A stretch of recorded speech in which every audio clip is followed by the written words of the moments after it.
بسم اللہ الرحمن الرحیم الحمد للہ وحدہ والصلاة والسلام علی من لا نبی بعدہ اما بعد فاعوذ باللہ من الشیطان الرجیم بسم اللہ الرحمن الرحیم قل ان صلاتی و نسکی و محیای و مماتی للہ رب العالمین بسم اللہ الرحمن الرحیم قال اللہ تعالیٰ فی مقام آخر وَاعْبُدْ رَبَّكَ حَتَّى يَأْتِيَكَ الْيَقِينُ۔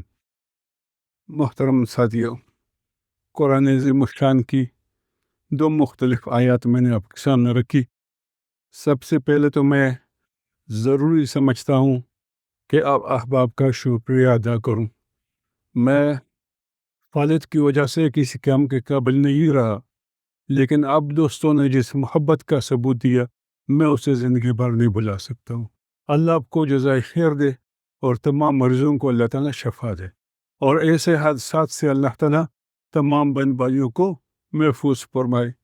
میرے دہری کی ساتھی جہاں بھی تھے، مجھے بڑی خوشی ہوئی کہ حرم شریف سے مجھے فون آیا کہ میں طواف کر رہا ہوں۔ مجھے اطلاع ملی، میں اور میری بیوی ہم آپ کے لیے دعا کرتے ہیں۔ مجھے بہت خوشی ہوئی کہ ملک کے مختلف مقامات سے جن کے ساتھ میرا کوئی خونی رشتہ نہیں تھا، کوئی تعلق نہیں تھا، لیکن دین کا اور تحریک کا رشتہ تھا، تو انہوں نے مجھے دعائیں دی، انہوں نے مجھے ہمت دی اور حوصلہ دلایا۔ اللہ تعالیٰ سب کو جزائے خیر نصیب فرمائے۔ مجھے موضوع دیا گیا تھا، اصل میں حکم تھا امیر صاحب کا، ورنہ تقریر کرنے کا ارادہ ہی نہیں تھا، اس لیے کہ میری آنکھ بھی متاثر ہوئی، ہاتھ بھی متاثر ہوا، دایاں ہاتھ اور پاؤں بھی۔ تو گزشتہ 8 مہینے سے میں پڑھنے لکھنے سے قاصر ہوں، لیکن بہرحال آپ کے سامنے کھڑا ہو گیا ہوں، کچھ عرض کر دیتا ہوں۔ موضوع میرا یہ تھا کہ میری زندگی کا مقصد تیری دین کے سرفرازی۔ میں نے دوستو آپ کے سامنے قرآن عظیم الشان کی آیت رکھی، ان صلاتی و نسکی و محیای و مماتی للہ رب العالمین۔ مسلمان اعلان کرتا ہے، ان صلاتی و نسکی، میری نماز، میری قربانی، میری زندگی، میری موت تیری لیے ہے رب العالمین۔ اور دوسری آیت جو میں نے آپ کے سامنے رکھی وہ اینڈ ہے ہماری زندگی کا، ہمارے یقین کا، کہ وَاعْبُدْ حَتَّى يَأْتِيَكَ الْيَقِينُ۔ آپ یہ نمازیں، آپ روزے، آپ حج، آپ تمام عبادت کرتے رہیں گے۔ کب تک کریں گے؟ 10 سال، 20 سال، 30 سال، 40 سال؟ نہیں، فرمایا وَاعْبُدْ رَبَّكَ حَتَّى يَأْتِيَكَ الْيَقِينُ۔ اس وقت تک آپ نے اپنے رب کو یاد رکھنا ہے، رب کے ساتھ تعلق رکھنا ہے، جب تک آپ کو یقین نہ آ جائے، یعنی موت نہ آ جائے۔ موت تک ہم اپنے رب کو یاد کرتے رہیں گے، موت تک رب کی تابعداری کرتے رہیں گے۔ دوستو، میں سمجھتا ہوں کہ حدیث کی روح سے انسانی جسم میں دل جو اللہ نے رکھا ہے، اگر ہم اپنے دلوں پہ محنت کر لیں، مصنوعی طریقے سے نہیں بلکہ ان طریقوں سے اپنے دل کو تابعدار بنا لیں اپنے رب کا، جو طریقے خدا اور اس کے رسول نے بتائے ہیں، تو حدیث میں آتا ہے کہ جب یہ دل صحیح ہو جاتا ہے تو تمام اعمال صحیح ہو جاتے ہیں اور مومن درست اعمال کرنے لگتا ہے۔ جب یہ دل فاسد ہو جاتا ہے، دل فاسق ہو جاتا ہے، دل باغی ہو جاتا ہے، دل خدا سے دور ہو جاتا ہے، دل سیاہ ہو جاتا ہے، دل کے گرد دائرہ لگ جاتا ہے، تو پھر انسان باغی ہو جاتا ہے۔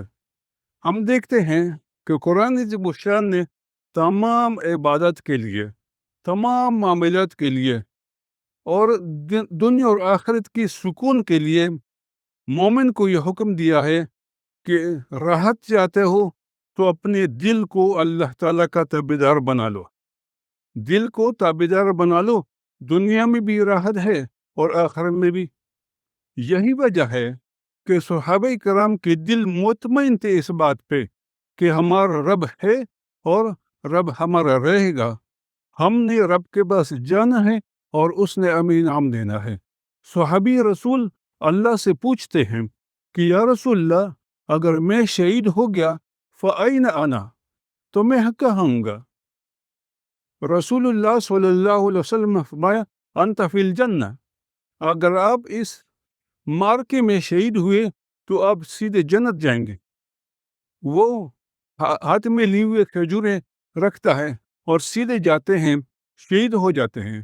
اللہ کے رسول نے فرمایا مومن کا کیا عجیب معاملہ ہے، نہ نماز ہے، نہ روزہ ہے، نہ حج ہے، ابھی صاحب ایمان ہوا ہے، لیکن خلوص کے ساتھ ایمان اس نے قبول کیا، اس کے دل نے گواہی دی اس بات کی کہ اللہ میرا رب ہے، لہذا یہ شہید ہوا بغیر نماز روزے کے، یہ جنت کا حقدار ٹھہرا۔ یہ انسانی دل کی گواہی ہے اور دل کا وہ خلوص ہے جب آپ اللہ کے سامنے پیش کرتے ہیں۔ پھر یہ ہے کہ قرآن مجید نے دلوں کے بارے میں یہی فرمایا کہ دل نرم ہیں، دل سخت ہیں، مختلف اقسام ہیں، لیکن ایسے لوگ بھی معاشرے میں پائے جاتے ہیں ثم قست قلوبکم من بعد ذلک فہی کالحجارۃ او اشد قسوہ۔ اے مومن، یہ دل جو ہیں یہ پتھر کی مانند ہے یا پتھر سے بھی زیادہ سخت ہو جاتے ہیں۔ ہم معاشرے میں دیکھتے ہیں، روزانہ معمول ہے ہمارا، اپنی والدہ کے ساتھ ہم جو سلوک کرتے ہیں اسے بے عزت کرنے، اسے رسوا کرنے یا اسے مار دینے میں کوئی گریز نہیں کرتا، کیونکہ ہمارے دل پتھر ہو چکے ہیں۔ مسلمان کو قتل کرنے میں، مسلمان کو رسوا کرنے میں ہم کوئی گنجائش نہیں رکھتے۔ یہ کیوں؟ اس لیے کہ ہمارے دل پتھر ہو چکے ہیں۔ معاشرے میں انسان وحشی بن جاتا ہے، انسان بیدیا بن جاتا ہے، انسان نما جانور بن جاتا ہے، اس لیے کہ قرآن نے کہا یہی ہو دل ہیں۔ جب یہ نرم ہوتے ہیں تو پورے مدینے کی فکر آپ کے پاس رہتی ہے۔ جب یہ دل سخت ہے تو اپنے بچوں کو، اپنی ماں کو، اپنی بیوی کو قتل کرنا کوئی مسئلہ نہیں تھا۔ اس لیے قرآن نے فرمایا کہ یہ دل ہے، اگر اس میں ایمان رہے تو یہ نرم ہوتے ہیں اور معاشرے کے لیے آپ کا وجود وہ رحمت بن جاتا ہے۔ پھر اللہ تعالیٰ نے فرمایا کہ اپنی دلوں کو زنگ سے بچاؤ۔ دل اگر زنگ آلود ہو جاتے ہیں تو پھر کسی کام کے نہیں رہتے۔ جیسے لوہے کو زنگ لگ جاتا ہے تو لوہا کسی کام کا نہیں رہتا، اس میں وہ گرفت ختم ہو جاتی ہے کہ جو سیمنٹ کو پکڑ سکے اور بے مضبوط عمارت بنا سکے۔ اس لیے اللہ نے فرمایا کلا بل ران علی قلوبہم ما کانوا یکسبون، ایسے اعمال ہم سے سرزد ہوتے ہیں جن سے ہمارے دل جو ہیں وہ زنگ آلود ہو جاتے ہیں۔ نہ نماز کا، نہ روزے کا، نہ حج کا، زندگی کا کوئی مقصد باقی نہیں رہتا۔ اس لیے رسول اللہ صلی اللہ علیہ وسلم نے فرمایا کہ اپنے دلوں کو زنگ سے بچاؤ۔ زنگ سے کیسے بچیں گے یا رسول اللہ صلی اللہ علیہ وسلم؟ فرمایا کہ آپ کثرت ذکر الموت وکثرت تلاوت القرآن، تلاوت کلام پاک کثرت سے کریں اور اپنی موت کو کثرت سے یاد کریں۔ آپ کے دل پہ کبھی زنگ نہیں آئے گا، ورنہ دل زنگ آلود ہو جائے گا، عبادت ختم ہو جائیں گی اور انسان معاشرے میں ایک باغی بندہ بن کر رہ جائے گا۔ پھر قرآن نے میں فرمایا کہ اے بندے مومن، دن گناہ آلود ہو جاتے ہیں، اس کا مقصد ہی اللہ سے بغاوت، اس کا مقصد ہی معاشرے میں یہی رہ جاتا ہے کہ ہمیں عیش و عشرت کے لیے پیدا کیا گیا ہے، اور پھر یہ نہیں سوچ رہا کہ انسان کیا ہے اور انسان اور حیوان کے اندر فرق کیا ہے۔ اس لیے پھر یہ حق چھپانا شروع کر دیتا ہے۔ قرآن نے ہمیں تعلیم دی کہ دیکھیں ایسے دل بھی ہیں جو حق کی گواہی چھپا لیتے ہیں۔ کیوں؟ ان کو پتہ ہوتا ہے کہ ہم ظلم کر رہے ہیں، لیکن پھر بھی حق بات چھپاتے ہیں، اور سب سے بڑی بات حق کی گواہی ہے۔ ہم دیکھتے ہیں کہ ہمارے پاس ایمان بھی ہے، ہمارے پاس عبادت بھی ہیں، ہمارے پاس اللہ کی کتاب بھی ہے، لیکن آج ہمارے معاشرے میں جس تسلسل کے ساتھ لوگوں نے گناہ کو زندگی کا شیوا بنا رکھا ہے، اسے دیکھ کر لگتا ہی نہیں کہ مسلمان تو دور کی بات ہے، یہ انسان بھی ہے کہ حیوان ہے۔ پھر اللہ نے فرمایا کہ اگر اپنے آپ کو اللہ کا تابعدار بنانا ہے تو آپ کے سینے میں ایسا دل ہونا چاہیے کہ آپ کی نماز بھی آپ ایسی پڑھیں کہ گویا کہ آپ اللہ کو نہیں دیکھ رہے، اللہ کو دیکھ رہا ہے. آپ کا روزے بھی ایسا ہی ہو، آپ کا حج بھی ایسا ہی ہو، آپ کی زکوٰۃ بھی ایسی ہو، آپ کے سارے معاملات مخلوق خدا کے ساتھ ایسی ہوں کہ آپ کے دل ہر عبادت کے دوران لو لرز پڑتے ہوں. صحابہ کرام کا مسئلہ یہ تھا کہ جو بھی عبادت کرتے وہ آخری عبادت سمجھ کے کرتے. جو بھی اب دیکھیں غزوات میں صحابہ کرام کے بارے میں آتا ہے کہ ان کو تیر لگے. اب تیر اگر نکالیں گے تو شدید تکلیف ہوگی. جب وہ نماز کے لیے کھڑے ہو جاتے مشورہ یہ ہوتا کہ جب نماز کے وقت آئے گا صحابی رسول نماز کے لیے کھڑا ہوگا تو ان کے جسم سے تیر نکالنا آسان ہوگا، اس لیے کہ وہ اس عبادت میں اتنے مستغرق ہیں، خدا کے ساتھ ایسے ہم کلام ہیں کہ ان کو محسوس نہیں ہوتا کہ مجھے درد ہو رہا ہے یا نہیں ہو رہا. لہذا حدیث میں آتا ہے کہ صحابہ کرام سے نماز کے دوران وہ تیر نکالے گئے ہیں. پھر ہم دیکھتے ہیں کہ انسان کو اللہ نے فرمایا کہ عبادات میں اب سے کراتا ہوں، زندگی کا کہ مقصد ہے ذرا، لیکن اگر دل دانشمند ہو جسم کے اندر تو پورے وجود سے دانشمندانہ عمل سرد ہوں گے. اگر دل دانشمند نہ ہو، اس لیے رسول اللہ صلی اللہ علیہ وسلم کی دعاؤں کے بارے میں آتا ہے کہ وہ بھی یہ دعا کثرت سے پڑھا کرتے تھے کہ ربنا لا تزغ قلوبنا بعد إذ هديتنا وهب لنا من لدنك رحمة. کثرت سے اس دعا کو بار بار پڑھا کرتے تھے، اے رب ہمارے دلوں میں ٹیڑھا پن پیدا نہ فرما. اگر دل ٹیڑھے ہو گئے تو پھر رہیں گے مسلمان، لیکن نماز کے ساتھ استہزاء کرنا ہمارا معمول بن جائے گا. آج آپ دیکھتے ہیں کہ یہودی یا عیسائی تو یہ کام نہیں کر سکتے، لیکن ایسا مسلمان ہیں معاشر میں کبھی قربانی کو وہ دور قدیم کی رسم قرار دے رہے ہیں، نماز کو وقت کا ضیاع قرار دے رہے ہیں، روزے کو جو ہے وہ طنز قرار دے رہے ہیں. تمام عبادت کے بارے میں مسلمانوں کا تصور یہ ہے کہ چھوڑیے ان کو اور جدید دنیا کے ساتھ جدید عمل اپنائیے. یہ کون کر رہا ہے؟ یہ وہی لوگ ہیں جو کہتے تو ہیں کہ ہم مسلمان ہیں، لیکن ان کے دلوں میں ٹیڑھا پن آ چکا ہے. رسول اللہ صلی اللہ علیہ وسلم کی دعا تھی، قرآن کی یہ دعا ہے کہ اے رب ہمارے دلوں میں ٹیڑھا پن پیدا نہ فرما، دل بالکل سیدھے رہیں، استقامت کے ساتھ رہیں، صراط مستقیم کی طرف رہیں اور ہمیں ہدایت پہ قائم فرما، ہم ہدایت پہ لگے رہیں. رسول اللہ صلی اللہ علیہ وسلم دعا مانگتے تھے اپنی سینے دل کے اوپر ہاتھ رکھ کر کہ یا مقلب القلوب، اے دلوں کے پھیرنے والے، ہمارے دلوں ثبت قلبی علی دینک، اے دلوں کو پھیرنے والے میرے اس دل کو اپنے دین پر قائم رکھ.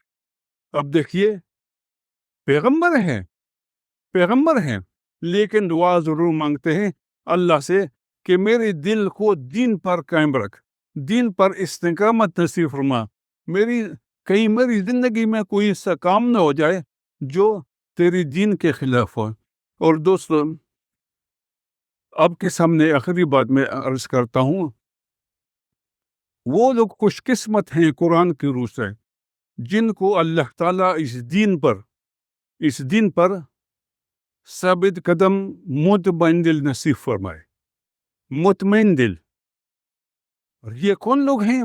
یہ وہی لوگ ہیں جن کا اس دین پر کامل یقین ہو اور ان کی خواہش اور منشا یہ ہو کہ مخلوق خدا بھی اس دین کی طرف آ جائے، مخلوق خدا بھی اس پر عمل کرنا شروع کر دے. اسی لیے قرآن نے عظیم الشان نے فرمایا کہ الا بذکر اللہ تطمئن القلوب. اطمینان جو ہے دنیا اور آخرت کا، معاشرتی ہر قسم کی زندگی کا، وہ صرف اور صرف اسی میں ہے کہ آپ کے دل اللہ تعالیٰ کی یاد پہ مطمئن رہیں، ہر وقت اللہ تعالیٰ آپ کے ساتھ ہو. آج ہمارے ساتھ دوستوں مسئلہ یہ ہے کہ زندگی کے مقصد ختم ہو گئے ہیں. اگر ہماری زندگی کا مقصد یہ ہے کہ اللہ ہمارا رب ہے، اللہ ہمارا رب ہے، ہم مانتے ہیں، یقین رکھتے ہیں، لیکن ہم اللہ کی نہیں مانتے، اللہ کی مانتے نہیں ہیں. ہم سارا دن رات اللہ سے بغاوت پہ گزر جاتا ہے. لیکن ہم کہتے ہیں کہ اللہ ہمارا رب ہے، تو جب کہتے ہیں کچھ ہیں اور کرتے کچھ ہیں، تو ہم نہ مسلمانوں میں ہیں نہ کفار میں ہیں. بدترین انجام دونوں میں منافق کا ہے. ہم کہتے ہیں کہ رسول ہمارے رہبر ہیں، رسول ہمارے قائد ہیں، رسول تمام انبیاء کے سردار ہیں، لیکن آج کے دور میں بھی رسول خدا کی سنت پر عمل کرنا انتہائی مشکل کام ہے. آج کے دور میں بھی رسول خدا کی اطاعت کرنا مسلمان کے لیے مشکل کام ہے. اس لیے شفاعت رسول اللہ صلی اللہ علیہ وسلم سے حاصل کریں گے، لیکن زندگی جو ہے وہ کسی اور کے مطابق گزاریں گے. اس لیے پیغمبر کے مقابلے میں آج دیکھیں، پیغمبر کی صورت اپناتے ہوئے ہمیں شرم آتی ہے. کبھی ہم لبرل مسلمان ہیں، کبھی سیکولر مسلمان ہیں، کبھی ترقی پسند مسلمان ہیں، کبھی احمدی مسلمان ہیں، کبھی اغاخانی مسلمان ہیں، کبھی اسماعیلی مسلمان ہیں. یہ کیا ہے دوستو؟ کہتے تو ہیں ہم کہ قرآن جو ہے ہمارے لیے کتاب ہدایت ہے، لیکن ساری زندگی مسلمان کی گزر جاتی ہے، کبھی قرآن کو پڑھنے، قرآن کو سمجھنے کی نوبت نہیں آتی. ہم کہتے ہیں کہ جنت ہمارے لیے ہے، جنت ہمارے لیے ہے، لیکن بدقسمتی سے جنت اور جہنم کفار کے لیے ہے. جہنم حق ہے، لیکن ہم اپنے کھول کے الٹ چل رہے ہیں. کھول کیا ہے؟ جنت. جانے کا رستہ ہمارے پاس جہنم کا ہے. جہنم کے کام کر رہے ہیں، لیکن جنت کے خواہش مند ہیں. اس لیے دوستو، ضرورت اس بات کی ہے کہ دین اسلام کی سربلندی کے لیے تب ہی ہم کام کر سکیں گے، زندگی کو وقف کر سکیں گے، جب ہمیں خود اس پر یقین ہو کہ یہ کامل دین ہے، یقین ہو کہ اللہ ہمارا رب ہے، رسول ہمارے قائد ہیں، قرآن ہماری کتاب ہے، جنت ہم مسلمان کے لیے بنائی ہے، اور وہ اعمال ہم کریں، دوسروں کو اس کی طرف دعوت دیں جو دین کے احکام ہیں. جو شیطانی کام ہیں اس سے ہم خود بھی بچیں اور دوسروں کو بھی بچانے کی کوشش کریں. اللہ آپ کو جزائے خیر دے اور ہمیں عمل کی توفیق نصیب فرمائے. جزاکم اللہ خیر.